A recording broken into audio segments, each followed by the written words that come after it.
So this second episode of What If just goes to show you, if you put black people in charge, Star Wars, there will be no war. It would just be called Star. Give us our flowers.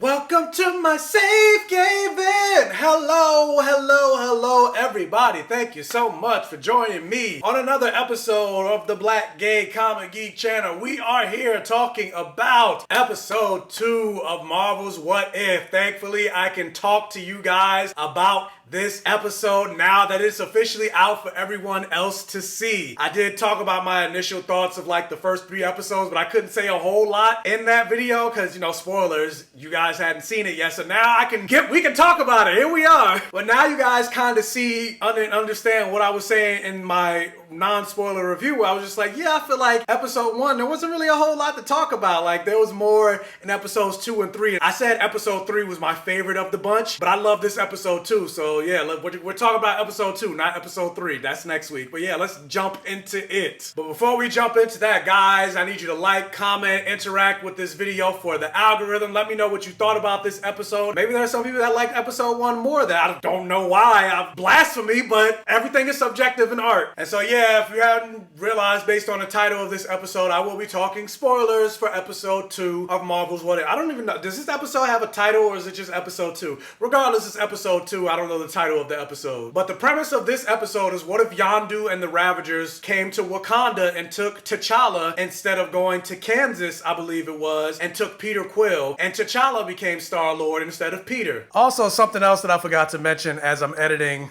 my video, you can see it in the background, but something that a friend of mine brought up to me that I completely forgot about, but if T'Challa is the Star-Lord of the universe now, why is he called Star-Lord? He shouldn't be called Star-Lord. He should be called something else, right? Because isn't the reason that Peter Quill calls himself Star-Lord is because that's a nickname that his mother gave him?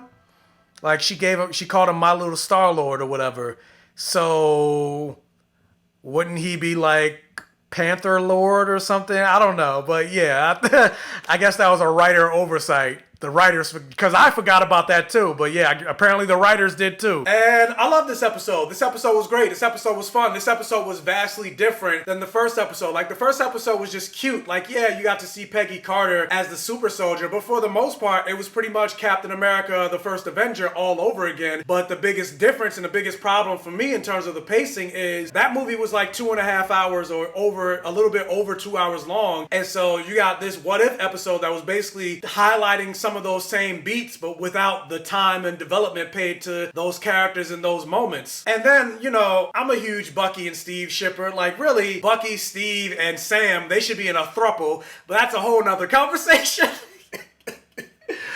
But I do feel like also in that What If episode, I feel like they really downplayed a lot of the relationship between Steve and Bucky, and I was just like, I'm not a fan. And part of me is like, are they doing that because of the fanfare around the Stucky ship and relationship? Because even when, spoilers for episode 1, even when Steve died in that episode, like Bucky had like no reaction. And I'm like, that's not even realistic to their relationship in the first Avenger. Like the two of them are willing to die for each other. But yet you get to this episode, it's like, oh, Steve's dead. And he's just like, oh, okay, we gotta go. It was like Peggy had more of the reaction than anything else. But yeah, I thought the episode was just cute. But yeah, this episode was more than just cute. First and foremost, like, obviously you have the return of Chadwick Boseman. Unfortunately, this What If series is going to be the last new performance we're going to get from him. I do believe that Chadwick Boseman, this isn't the only episode that he's done. And then if you've seen the trailer, you've seen that just like they did in Avengers, there was like that circle round of the camera with all the Avengers when they first got together. They do that again with this new team of Avengers with T'Challa, Star-Lord, Captain Carter, you saw Gamora, and other characters. I don't remember who else was in that lineup,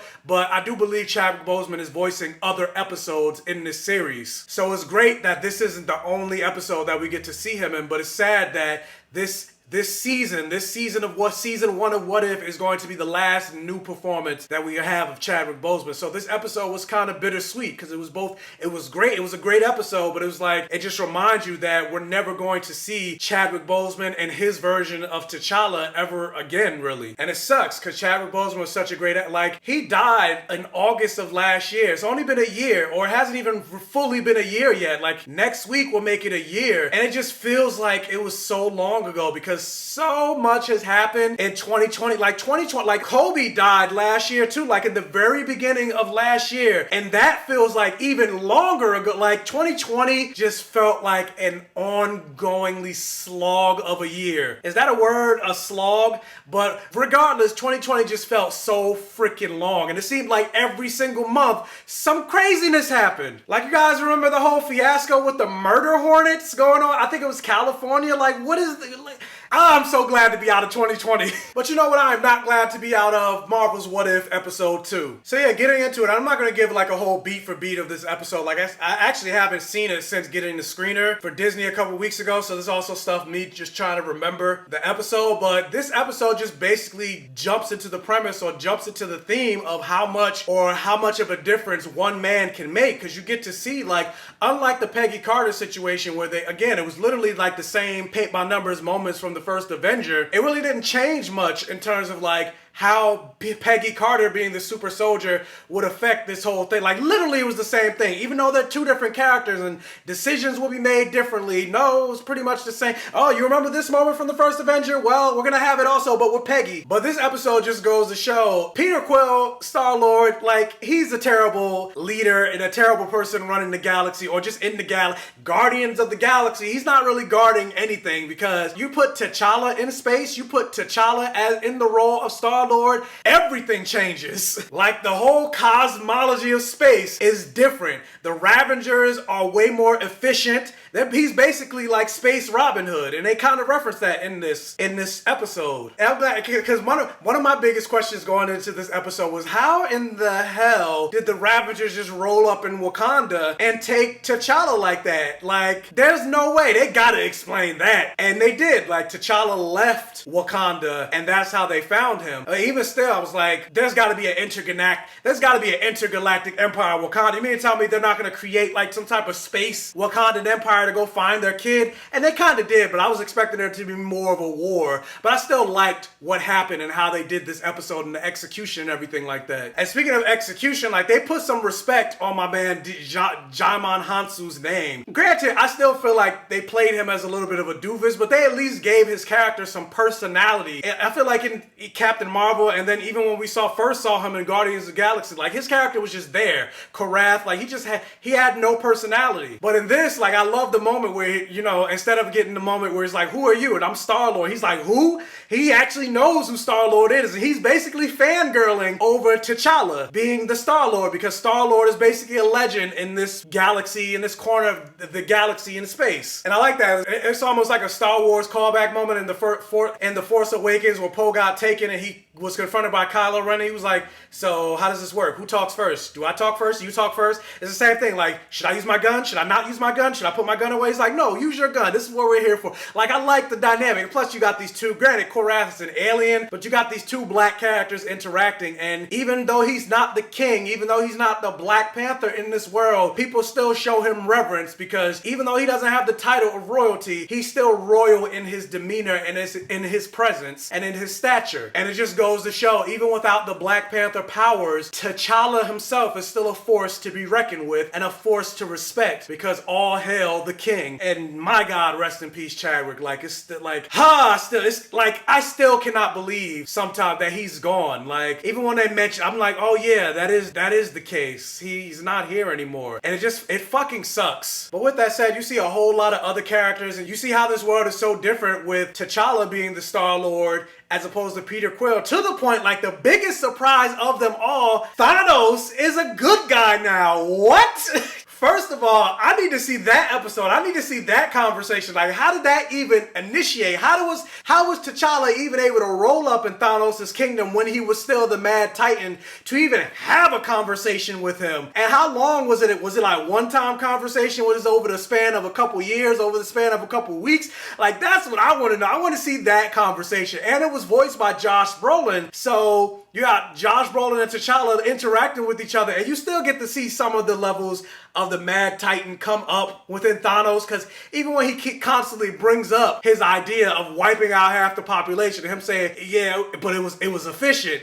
And I'm just like, the fact that T'Challa was able to talk him out of it and him become an unofficial Ravager, I was just like, what? Like, essentially, T'Challa saved the entire universe. Like, this episode just makes Peter Quill look even more of a joke than he already was. I mean, the internet already hated Peter because of what happened in Avengers Infinity War and how they could have saved the universe, but he had to punch Thanos in the face over Gamora, which I get. He was upset, but like, wait just 3 seconds, bro. Wait till they get the glove off, and then you can pummel him. Because you couldn't wait, the entire internet, whoa, not the internet, the entire universe has been snapped away. Hell, sometimes based on reactions and comments that I see and get myself on it, sometimes half the internet does need to be snapped away, but that's not what I meant, the universe. But it also goes to show, because Thanos was changed for the better by T'Challa, Nebula was also not as experimented on, or wasn't experimented on at all, by her father. Yeah, they still have somewhat of a contemptuous relationship, but at the end of the day, you still see there's some level of caring and affection between the two of them. Like, because in Guardians of the Galaxy,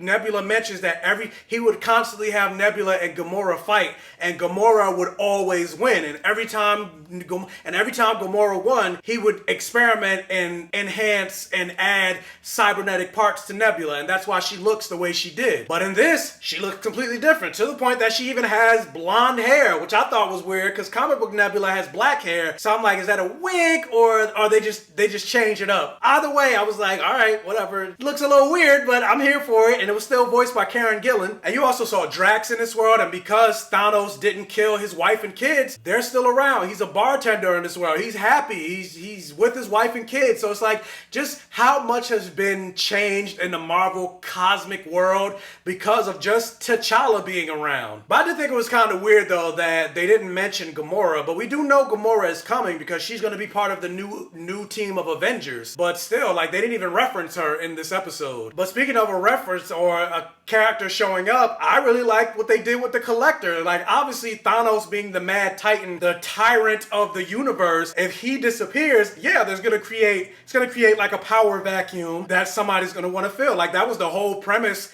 of the PS4 Spider-Man game. If you get rid of Kingpin, you don't know who's gonna come in and take his place that might end up being even worse than him. And that's kind of what happened with Tavon the Collector. Granted, I don't think he was worse than Thanos, but he was a person that filled that power vacuum. And I like that they put a little bit more respect on Tavon's name, because I feel like in the Marvel Cinematic Universe, I kind of feel like his character was bitched out, because, like, I don't know what it is with Marvel Studios' constant narrative of depowering these huge cosmic level threats and characters. Like, Odin is very weak compared to his comic book counterpart. Grandmaster is a cosmic level being with super strength, super speed, stamina, vast amounts of cosmic and energy manipulation. He's a telepath. All of that. You didn't see any of that in Thor Ragnarok. He was just a guy. And the same thing with the Collector. Just like the Grandmaster, he too is an elder of the universe, and he isn't as powerful as the Grandmaster, but he's still pretty powerful. And in the MCU, he seems to be just a guy. But in this, they did show him to be a much bigger threat. Granted, he got a lot of his powers from other people. Like, you saw, he had Korg's arm. So basically in this universe, Korg is dead.